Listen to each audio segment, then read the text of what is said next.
pared anterolateral del abdomen. Aquí que tenemos que conocer 5 músculos. Si hemos podido con biología del miembro superior, esto es fichar. La pared anterolateral del abdomen está conformada por 5 músculos. De estos 4 son los principales: el recto abdominal, el transverso del abdomen, el oblicuo interno del abdomen y el oblicuo externo. Hay un músculo más, el piramidal, tiene una importancia intermedia. Entonces, partimos del esquema que conocemos. Vamos a ir describiendo uno a uno los músculos, sus inserciones, sus trayectos y algo bien importante aquí, sus fascias. Las fascias de los músculos abdominales cobran mucha importancia. Porque en el abdomen, si lo piensan, no hay un hueso, no hay una porción esquelética. O sea que todo el peso y el contenido de las vísceras lo tiene que aguantar la fascia y el músculo.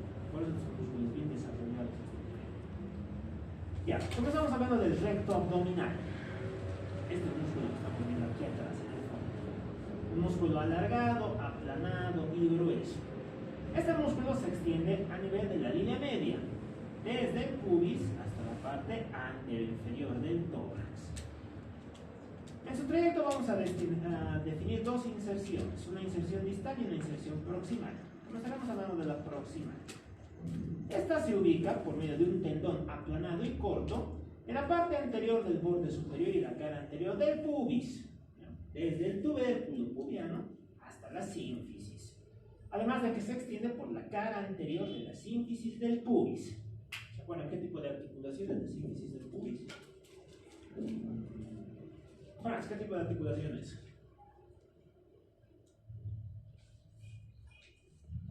¿Sandra? ¿Jesús? ¿Sinovial? No.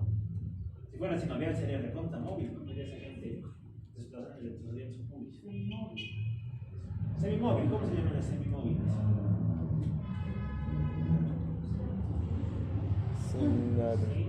Sin artrosis. Sin condrosis. Bueno, el tendón del recto abdominal a este nivel se va a dividir en 2 fascículos, un fascículo medial y un fascículo lateral. El fascículo medial se va a entrecruzar en la cara anterior de la sínfisis con las del lado opuesto y termina perdiéndose en el extremo inferior de una línea, de una marca, la línea alba.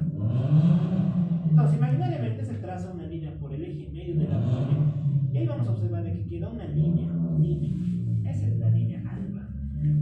Una referencia bien importante para hablar de estos músculos. Por otro lado tenemos un fascículo lateral, que es más ancho. Ese fascículo termina originando una expansión triangular en su parte inferior, que se conoce como el ligamento de Henle. El ligamento de Henle presenta un borde lateral, que es libre, un borde inferior o base, que está insertado en el tubérculo del pubis y el pecten pubiano, y se encuentra reforzado por delante por elementos tendinosos de la os inguinal. Ahorita vamos a hablar de la os. En su trayecto, este da origen a un cuerpo muscular que se encuentra ensanchado, es mucho más grueso en su parte superior y se hace más delgado en la inferior, terminando por medio de 3 digitaciones. Una lateral, que es más ancha y se inserta en la cara externa y el borde inferior de la mitad lateral del quinto cartílago costal. Su digitación lateral termina en la quinta costilla. La media va a terminar en la sexta, en el sexto cartílago costal. Y la medial, en el séptimo cartílago costal, el ligamento acostosifoideo y la cara anterior de la apófisis sifoides.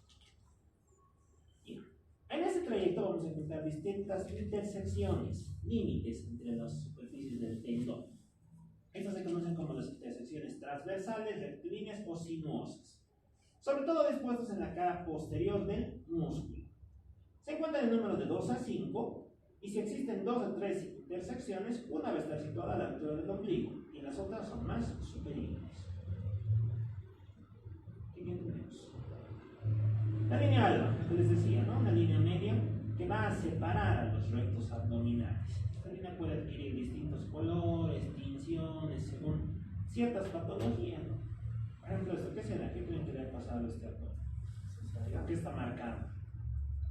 No, la decisión quirúrgica de la cesárea es más chiquita. ¿Está enfermo con un embarazo? No, es un embarazo. El embarazo típicamente cursa con fenómenos de hiperpigmentación. Puede cursar con manchitas, el cloasma, ¿no? El cloasma gravídico.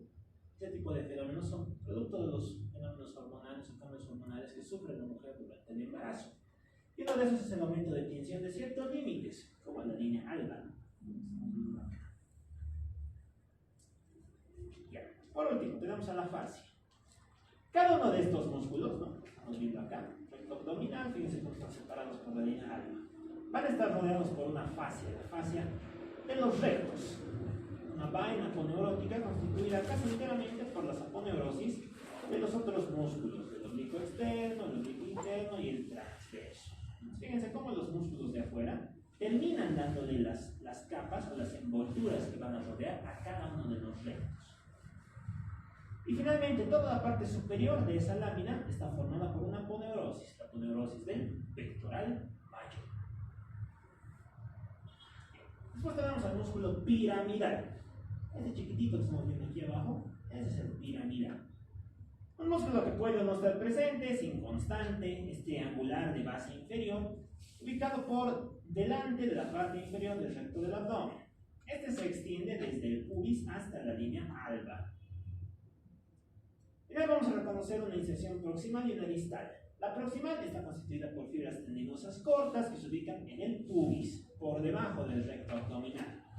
Además de mandar una expansión tendinosa hacia la cara anterior de la sínfisis pubiana, por fibras que se entrecruzan en la línea media con las del piramidal, las del recto del abdomen y el oblicuo externo del lado opuesto. Por otro lado tenemos una inserción distal, la cual se encuentra ubicada en la parte lateral de la línea alba.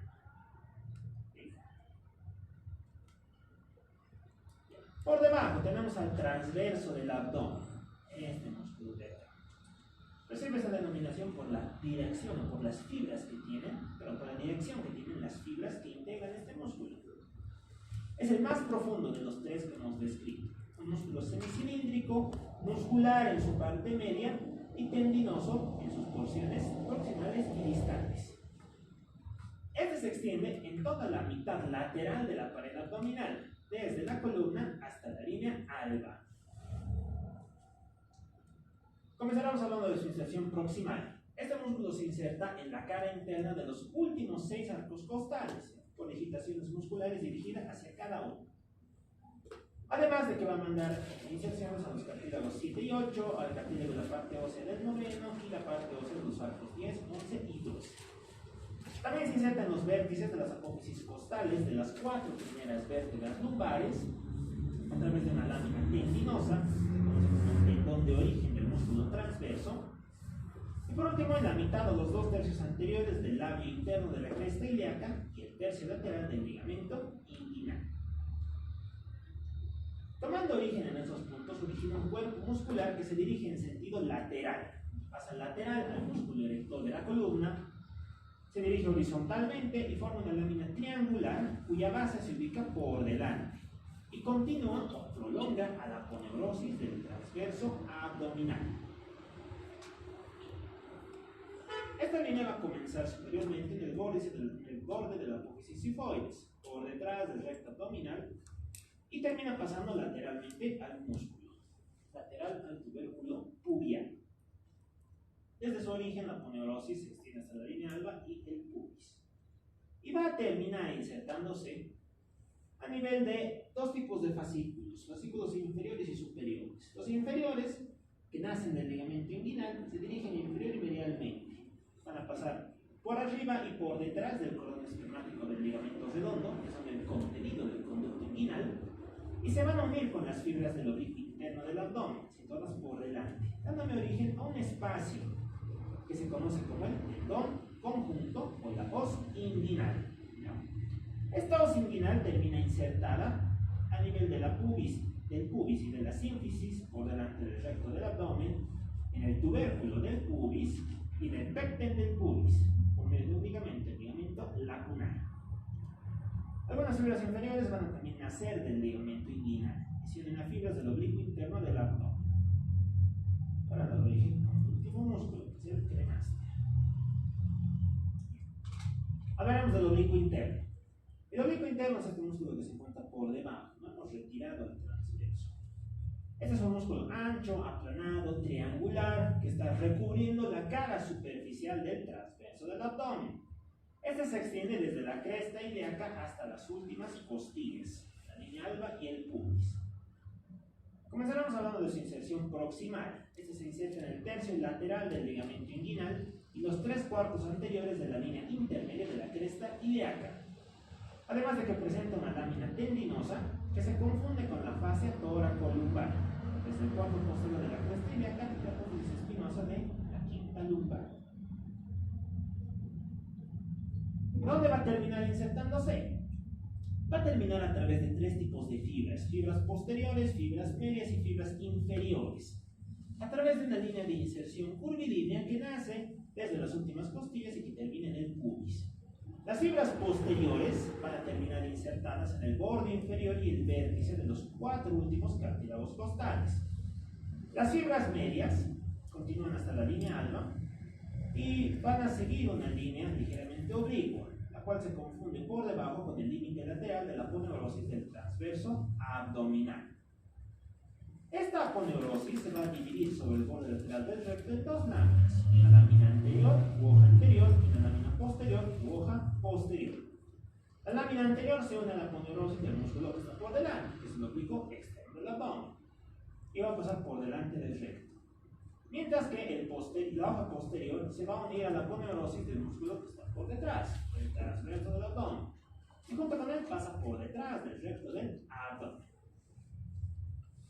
En la tercera o cuarta parte inferior del recto del abdomen, esta aponeurosis no se divide, sino que se une a la aponeurosis del oblicuo externo y pasa junto con él por delante del recto abdomen.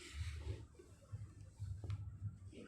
Por último, tenemos a las fibras inferiores. Estas fibras nacen del ligamento inguinal y después van a pasar por detrás del cordón espermático o del ligamento redondo. Se unen a las fibras del transverso del abdomen, con el cual van a formar la fosa inguinal, y por medio de este terminan insertados en la sínfisis del pubis y el periné. En ese último trayecto van a emitir una pequeña expansión muscular, formada por algunas fibras del transverso abdominal, junto con fibras inferiores del oblicuo interno. Este se conoce como el músculo cremaster, un músculo que desciende hacia la bolsa escrotal, y al cual acompaña durante el trayecto embriológico de descenso del testículo. Este cremaster tiene 2 fascículos, un fascículo lateral y un fascículo medial. El fascículo lateral se confunde en sus orígenes con fibras cercanas del oblicuo interno y del transverso del abdomen. Se inserta en el ligamento inguinal y desciende sobre la cara anterolateral de la fascia espermática interna. Mientras que su fascículo medial se une en la cara medial del cordón espermático en un fascículo tendinoso. Sube y se inserta en el glúten pubis.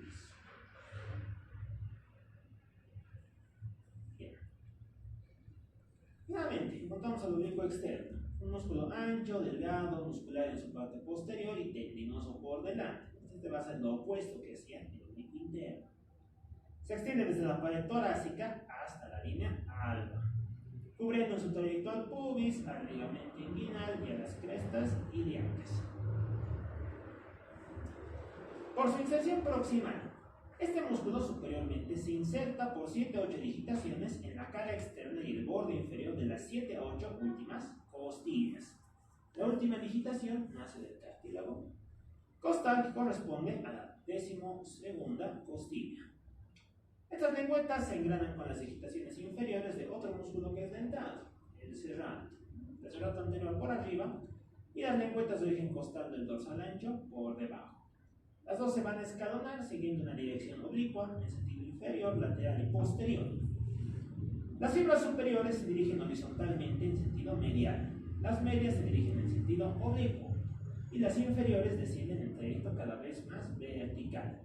Y es así como todo ese conjunto de fibras va a terminar originándome una lámina muscular triangular, un gran cuerpo muscular, el cual se encuentra limitado por delante e inferiormente por 2 líneas perpendiculares entre sí. Una línea anterior, casi vertical, y una línea inferior, horizontal. La línea anterior desciende por el borde lateral del recto abdominal. La línea inferior alcanza la cresta ilíaca a nivel de su extremo anterior o un poco por detrás. Estas fibras continúan con fibras tendinosas que se unen en la aponeurosis del oblicuo externo. Y únicamente las fibras posteriores de este músculo, que nacen de las 2 o 3 últimas costillas, se insertan en la mitad anterior de la cresta ilíaca, por medio de fibras musculares o de cortas fibras tendinosas.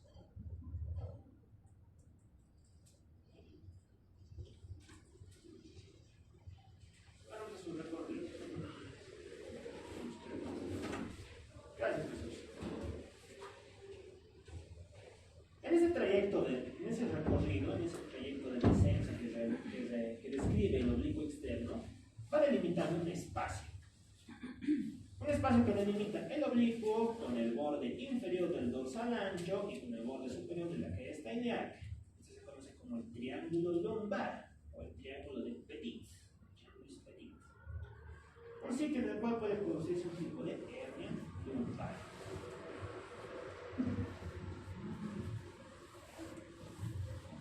Entonces, como les indicaba, el oblicuo externo únicamente termina, así como tal, como músculo, a nivel de la región ilíaca. El resto de sus inserciones distales, ocurren a través de una fascia, de una aponeurosis, la aponeurosis del oblicuo externo.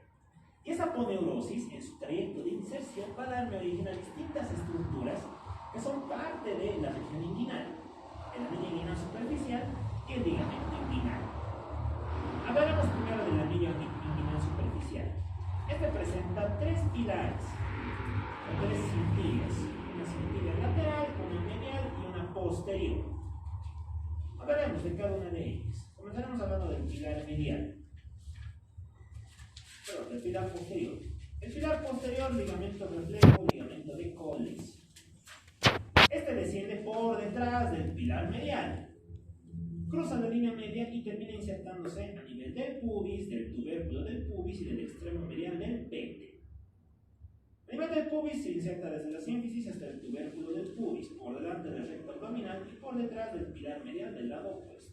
A nivel del tubérculo del pubis se va a insertar en toda la cara superior que presenta el tubérculo.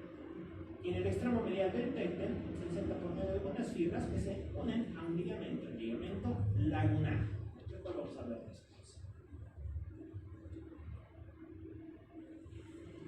Después tenemos al pilar medial. El pilar medial, que estamos observando acá, es un pilar que pasa por delante del extremo inferior del recto del abdomen y del piramidal. Se intercruza en la línea media con el del lado opuesto y termina en la cara anterior del pubis y el tubérculo del pubis del lado contralateral, del lado opuesto. Finalmente reconocemos un pilar lateral, un pilar que se inserta en el tubérculo del pubis. Ese es el que estamos observando acá. Se prolonga sobre la cara anterior del pubis por fibras que cubren las inserciones del pilar medial opuesto y terminan sobre la aponeurosis de un músculo, el músculo clásico.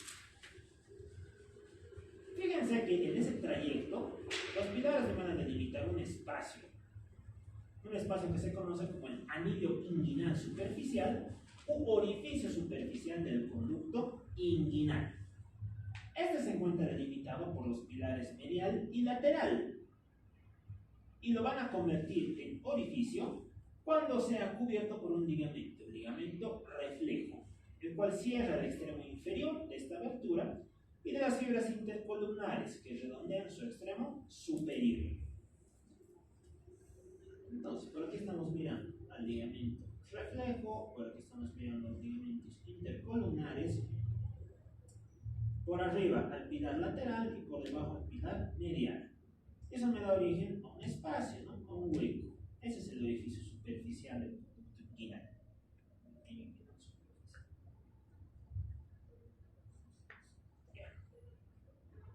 Derivado de eso encontramos al ligamento inguinal, una estructura sumamente importante acá. Este es un cordón fibroso, el cual se extiende desde la espina ilíaca antero superior hasta el tubérculo del pubis. Toda esta línea que estamos viendo bajar acá, ese es el ligamento inguinal. Está integrado por fibras propias, es decir, fibras del propio ligamento, y fibras que le van a venir desde otro lado. Ese otro lado es la aponeurosis del oblicuo externo. Comenzaremos hablando de las fibras propias. Las fibras propias, que es lo que estamos viendo aquí en color rosado, tienen un nombre propio, ligamento inguinal externo o ligamento de Henle, uno que se extiende desde la espina ilíaca antero superior hasta el tubérculo pubiano. Después, tenemos fibras que le van a venir desde la aponeurosis del oblicuo externo del abdomen. Estas fibras se dirigen al ligamento inguinal y van a envolver a las fibras propias de adelante hacia atrás y de afuera hacia adentro. De manera que el ligamento presenta un canal de concavidad superior. Es decir, que van a venir fibras de un lado, de sentido lateral, y lo van a cubrir por delante. Y fibras en sentido medial que lo van a cubrir por detrás. Y al hacer eso, ¿qué nos están delimitando? Un huequito, un conductivo. Un conducto que mira hacia arriba.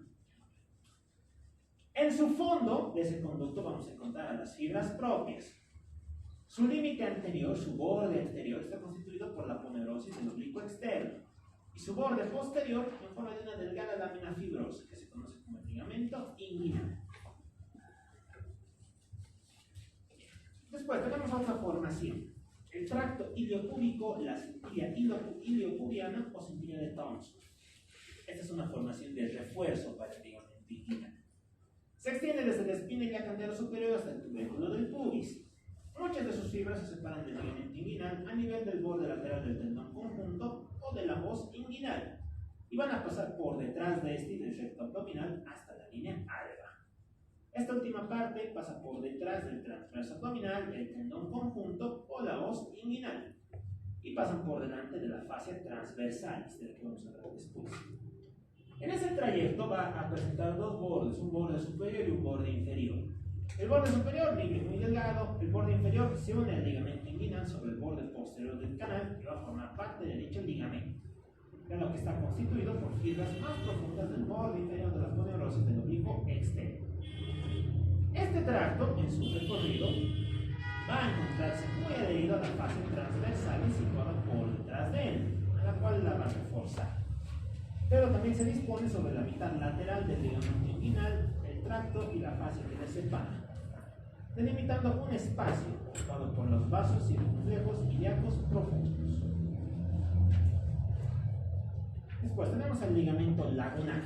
El ligamento lagunar se encuentra formado por fibras que antes de alcanzar el tubérculo se incurvan hacia abajo, hacia atrás y hacia afuera para insertarse a nivel del pecten del pubis. Es así que conforman una lámina fibrosa triangular que ocupa el ángulo formado por el borde anterior del coxis y el extremo medial del ligamento inguinal. Su borde lateral es libre y cóncavo, limita medialmente el anillo femoral. Sus fibras laterales se incurvan hacia abajo y se extienden sobre el pecten del pubis, donde ayudan a formar junto con el periósteo un engrosamiento fibroso que se conoce como el ligamento pectíneo. Finalmente encontramos a las fibras intercolumnares, también conocidas como fibras intercrurales o fibras arciformes. Las fibras intercolumnares están formadas por fibras tendinosas del oblicuo externo que se extienden sobre su aponeurosis. Estas fibras que estamos observando acá, entre los pilares, esas son las fibras intercolumnares. Y debido al trayecto curvo que describen, también se les conoce como fibras arciformes, que tienen forma de arco. Estas se dividen en dos grupos, las fibras intercolumnares laterales y las fibras intercolumnares mediales. Las fibras intercolumnares laterales, estas, van a nacer de la espina ilíaca antero-superior y de la parte lateral del ligamento inguinal. Cubren a la cara anterior de la aponeurosis del oblicuo externo y van a terminar en forma de fibras que presentan una concavidad superolateral. Por otro lado tenemos a las fibras intercolumnares mediales. Estamos viendo aquí, mirando hacia la línea inguinal. Son fibras inconstantes que se extienden desde el oblicuo externo del abdomen hasta el lado opuesto. Cruzan la línea media y se extienden sobre el oblicuo externo del abdomen, siguiendo una curva de concavidad inferomedial, la cual va a rodear el ángulo superior del anillo inguinal.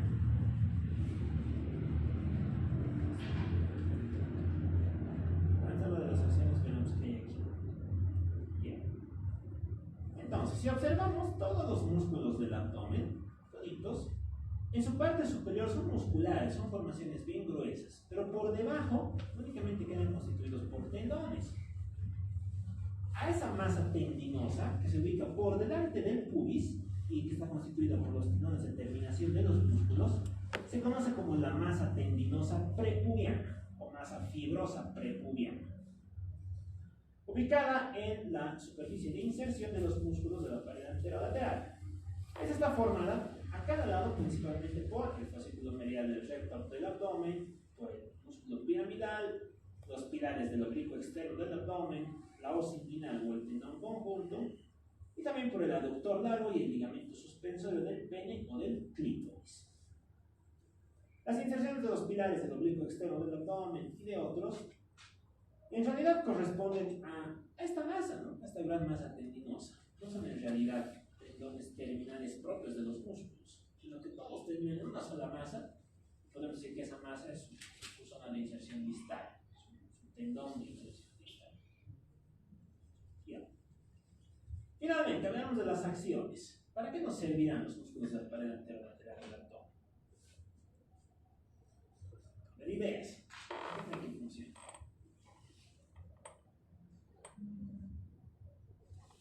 Jesús, ¿para qué crees que funciona? Porque no están conectados no tienen huesos de por medio. ¿Movimiento de qué?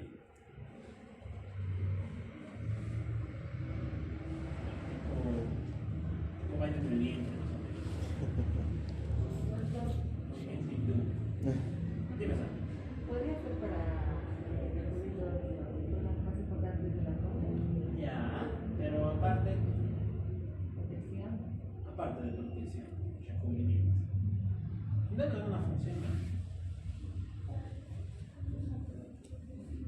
¿Cómo? Para que tenga una cobertura flexible. ¿Una estructura flexible? Ya, pero ¿para qué quisieras flexionar tu abdomen? Pero ahí se flexiona la cadera. La cadera es lo que te permite podarte. Protección a los órganos. Aparte de protección. Entonces, ¿para qué creen? ¿Para qué más creen que serviría? Eso entra dentro de la posible protección. Son músculos de tono, de postura, ¿qué más? Es algo bien importante.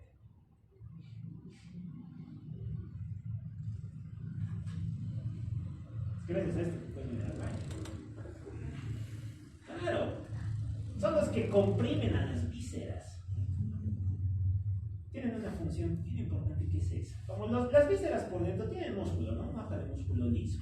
Pero a veces se necesita comprimir con mayor cantidad, con mayor presión a determinadas vísceras. Para mil cosas, no simplemente para jugar, para hacer valsalva, para hacer inspiración profunda, para hacer una expiración máxima. Para muchas cosas actúan como estructuras tipo fuelle líquido. Van a comprimir a las vísceras por delante y de ese modo van a fomentar o van a contribuir a su función motora. Es así como van a intervenir en la micción, la defecación, la expiración forzada, el vómito y el parto. Cualquier cosa que va a empujar. Cuando los músculos recto, oblicuo externo, oblicuo interno toman punto fijo en la pelvis, van a contribuir a la expiración. ¿Qué más? También contribuyen a realizar un movimiento de rotación, sobre todo dado por los oblicuos. Si se contrae solamente el oblicuo externo, vas a poder rotar el tórax en sentido externo. En cambio, si se contrae el oblicuo interno, vas a desplazar la cara anterior hacia el lado del oblicuo que se ha contraído. Si toman punto fijo en el tórax, van a levantar la pelvis anterior y superiormente. Es el movimiento tipo Michael Jackson, levantar la pubis. Y por último, si se contrae únicamente el transverso del abdomen, va a jalar las costillas hacia abajo. Y de ese modo se convierte en un músculo expirador. Entonces, los músculos en sí mismos no tienen una función propia de movimiento más allá de la rotación, pero son músculos que ayudan a comprimir a las vísceras que las rodean. Ahí es donde nace su función principal. Bien, por último, hablaremos de las fases y las aponeurosis que tienen. Las fases de aponeurosis se pueden dividir en dos grandes categorías. Fases de revestimiento, aquellas que van a cubrir a los músculos, las fases de toda la vida, y otras que son las fases de inserción.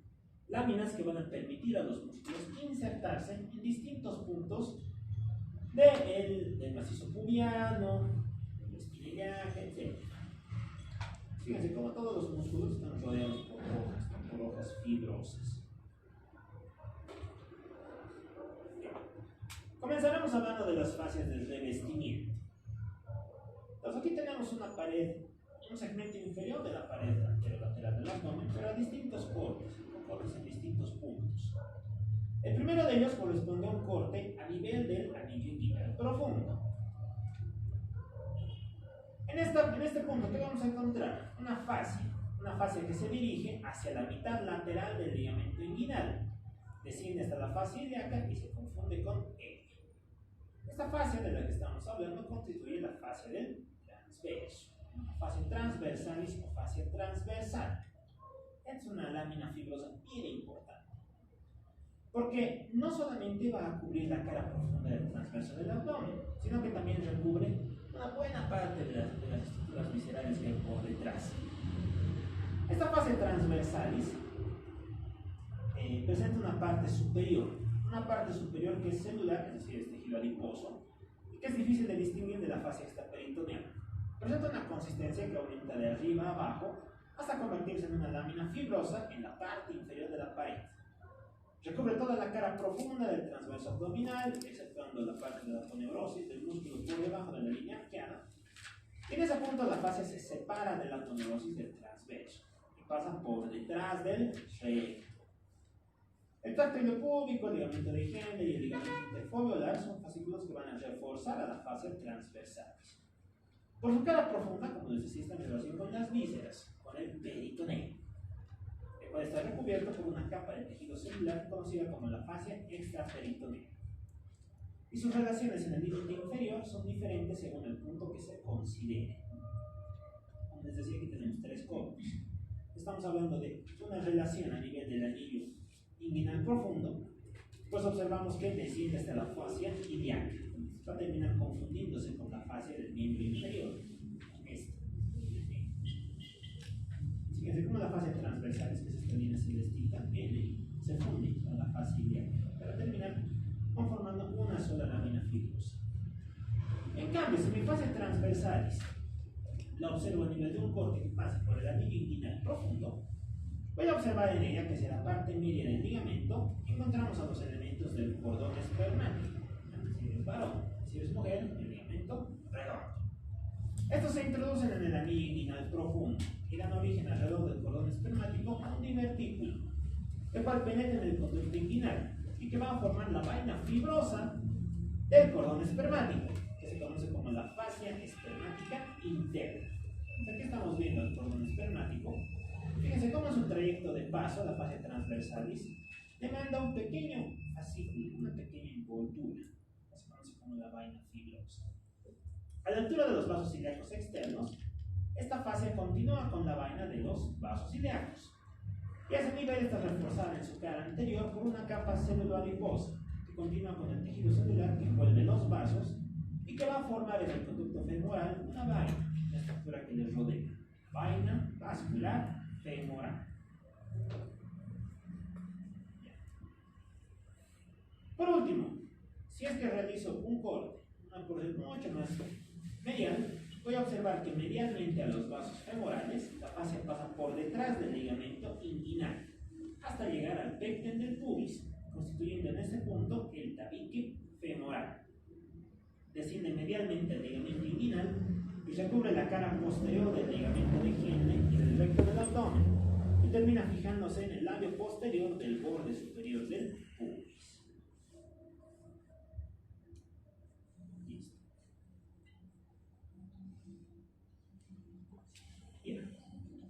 Dentro de las aponeurosis, que son las láminas por medio de las cuales los tres músculos anchos del abdomen terminan, hay que reconocer a una piedra importante, la vaina de los rectos. Como el nombre me indica, va a ser una hoja que va a recubrir a los rectos abdominales. La vaina del recto del abdomen es una membrana que va a rodear y que va a contener en su interior a los músculos rectos. Su constitución difiere según la observemos superior o inferiormente. Superiormente va a estar conformada por la aponeurosis del oblicuo externo del abdomen, la hoja anterior de la aponeurosis del oblicuo interno del abdomen, y en su parte más superior por una lámina tendinosa del pectoral mayor, mientras que por detrás va a estar conformada por la aponeurosis del transverso del abdomen. En su tercio o su cuarto inferior, estas aponeurosis pasan totalmente por delante del recto abdominal. Por su cara profunda, envuelve a los músculos dentro de su barba, cubriéndolos por una capa delgada de tejido adiposo. Por delante va a estar en relación con las adherencias que constituyen incisiones tendinosas del músculo, mientras que por detrás constituye una capa celular continua, en la cual no hay inserciones. Cerca del pubis, su espesor aumenta gradualmente de superior a inferior, porque el recto del abdomen se inserta en la parte anterior del borde superior del pubis. Ya. En esta vaina de los rectos tenemos que reconocer 4 elementos o 4 láminas. La primera es una lámina anterior que va a estar reforzada por el pectoral mayor en su parte superior, y en su parte inferior contiene al piramidal.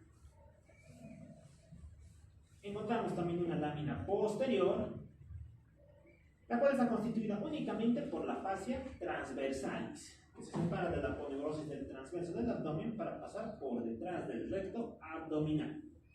Esta lámina es tendinosa por arriba y constituida por tejido fibrocelular por debajo. Y el límite entre ambas está delimitada por una línea curva, un arco. Un arco que se conoce como la línea arqueada o el arco de Douglas. Además de este arco principal, también podemos encontrar 2 tipos de arcos, 2 arcos secundarios, los cuales son inferiores, y se deben al paso en etapas sucesivas de la aponeurosis del transverso abdominal y de la hoja posterior de la aponeurosis del oblicuo interno. También encontramos un límite lateral que está conformado por el ángulo de separación de las 2 aponeurosis del oblicuo interno del abdomen por arriba y el ángulo de separación de la fascia transversalis y la aponeurosis del transverso abdominal en su parte inferior. Por último, encontramos un límite medial, que está dado por la línea alba, que ya hemos descrito. Hablaremos de la línea alba. La línea alba es un rafe tendinoso medio, está ubicado entre ambos rectos, transcurre desde la cara anterior de la apófisis sifoides hasta el borde superior de la sínfisis pubiana. Esta línea es ancha en su parte superior y esta anchura puede ser de hasta 2 centímetros a nivel del ombligo, estrechándose en su porción inferior, donde tiende a ser estrecha y lineal. ¿Cómo está conformada la línea alba? Está constituida por el entrecruzamiento de las fibras aponeuróticas de 3 tipos de músculos: el oblicuo externo, el oblicuo interno y el transverso del abdomen, reforzados por algunas fibras longitudinales en sus 2 extremos. Estas fibras longitudinales pueden ser superiores o inferiores. Las superiores nacen de la cara anterior de la apófisis sifoides y las inferiores se dividen en anteriores y en posteriores. Las anteriores son fibras cortas que nacen del pubis y las posteriores van a ser fibras de mayor importancia, que se conocen en conjunto como el adminículo de la línea alba. Estas se implantan en el borde superior de la sínfisis y del pubis y en el ligamento pectíleo. En su trayecto de ascenso se estrechan, pasando por detrás de la línea alba, y se pierde en la cara posterior del rafe tendinoso, a la mitad entre el ombligo y el pubis.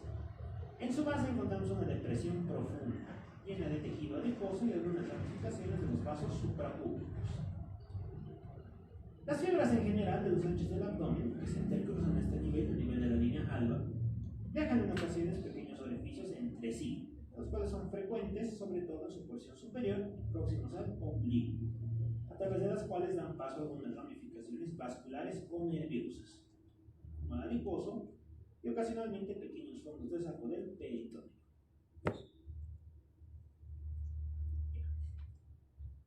En todo este espacio tenemos que ubicar un punto de debilidad que tiene la fascia transversal, que se conoce como el espacio suprapúbico. Ubicamos el pubis, por arriba este espacio, el espacio suprapúbico, formado superiormente al pubis de base inferior y que está totalmente lleno de tejido adiposo.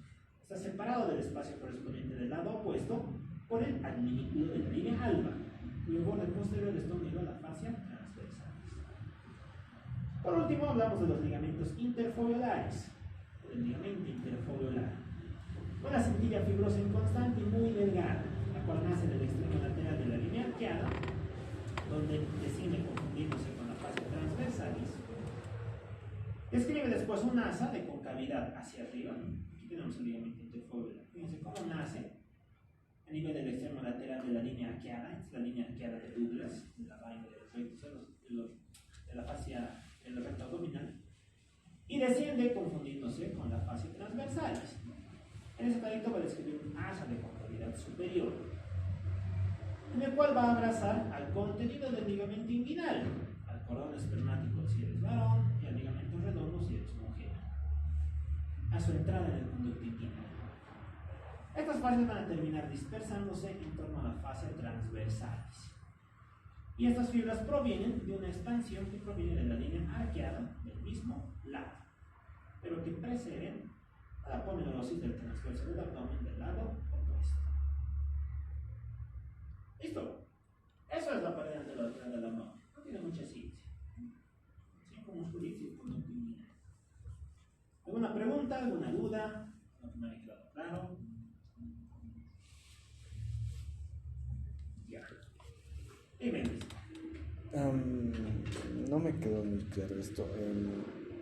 Podríamos decir que de todos estos cinco músculos, su última inserción o distal es la masa tendinosa. Ajá. Ya. ¿Podríamos decir eso? No, en realidad no. Porque solamente hay dos de los que puedes decir eso. Son el oblicuo externo y el recto del abdomen. Pero de los otros tres, a ese nivel van a estar formados por tendones. Porque tienes tendón y atrás una gran masa tendinosa. Entonces, como son 4 tendones ahí, se le ha denominado como masa tendinosa, porque es una masa formada por 4 tendones, los cuales van a dar la inserción pubiana a estos músculos.